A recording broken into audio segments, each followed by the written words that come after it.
Hiya, it's Siobhan, the Galloping Housewife. I'm on the way to the yard. The very astute of you will recognise that this is not where I normally leave from.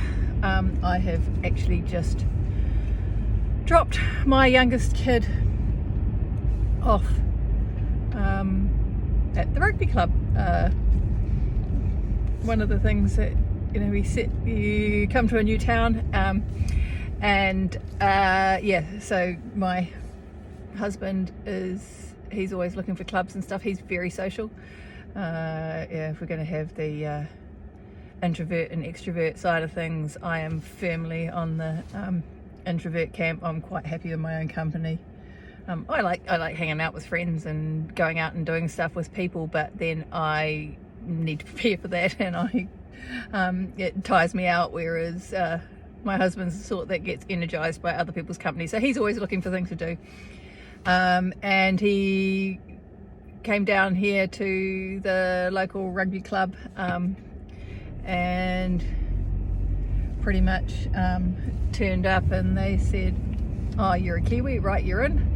And so he's been playing rugby here in Covenant in the second 15 for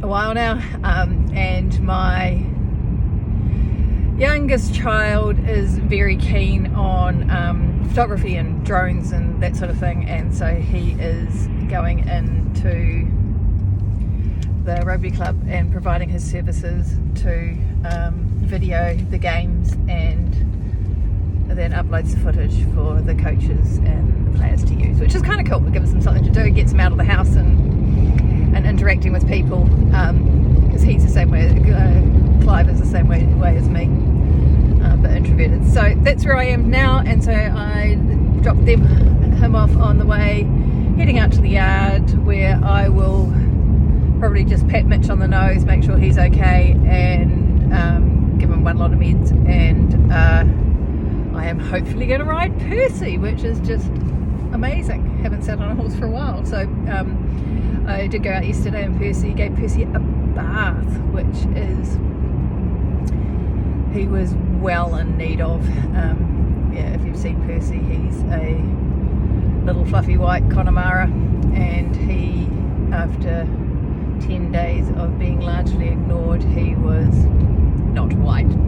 So I restored the natural order of things yesterday. Fortunately, the yard, it was freezing bloody cold, as I told you yesterday, and the yard where I am has both hot water and a solarium, which is just a godsend in this part of the world. It is, once again, you may see, it's an absolutely corker day here, and yet it is only 2.5 degrees and I think that might be the high for today. So yeah, we've got a little bit of a freeze going on up here. Blew its tits off last night, had quite a big storm coming through, which blew other bits of the UK away, and in fact some parts got snow. So yeah, we were lucky just to get a lot of wind, and then wake up to it being what we used to call, and when I was living in Methven, working up Mount Hutt, just clear and calm.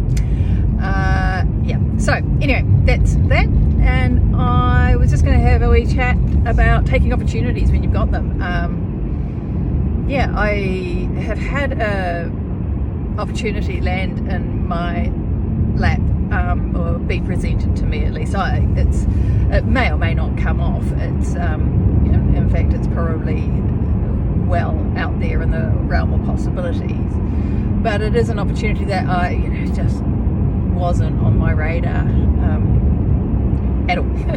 Not something that I would have gone out and found, but it's been presented to me, and I looked at it, and it's really quite interesting, and so I'm going to pursue it.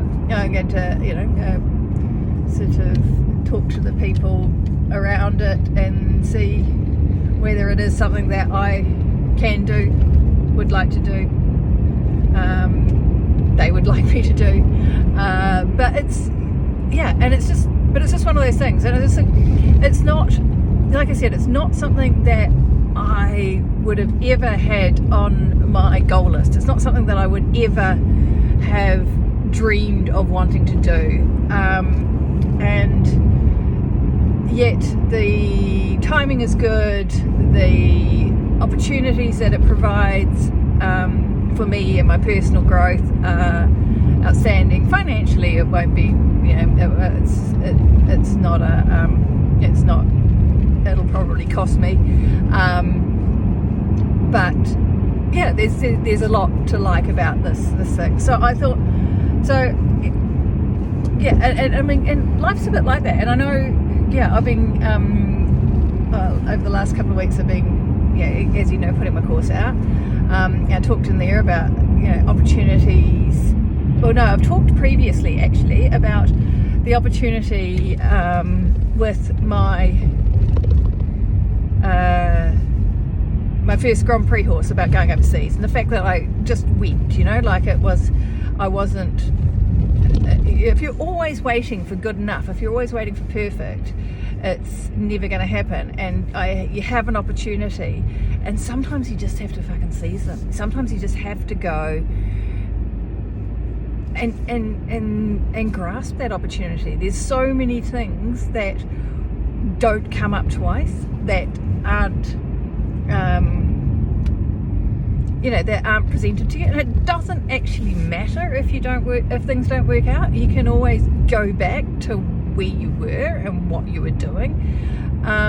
So don't think that any decision that you make, any opportunity that you pursue, that it's the be all and end all. You can always go back, you can always start again, you can always start another business, you can always take another job, you can always move house again, you can always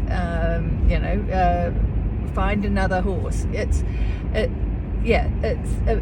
about taking those chances when they arrive. And that is the difference between the people that get to the end of their lives and find that it's something they've just followed what is easy and what has been expected, and what has been what has been the next obvious step, as opposed to seeing that chink in the armour, seeing the gap and taking it, just going for it and giving it a whirl and not being afraid. What's the worst that can happen? You fail. It's like you're back to square one. It's like you've been, and the thing about being back at square one is that you've been at square one before, so you can always find your way out. Right, so that's my little bit from today, and I am heading out there. I will be hopefully heading out again tomorrow. Weather's supposed to be less dependable, but I mean, God knows, it's supposed to be snowing today and it's clearly not. So I hope wherever you are and whatever you're doing, that life has been good to you too. Alright, bye now.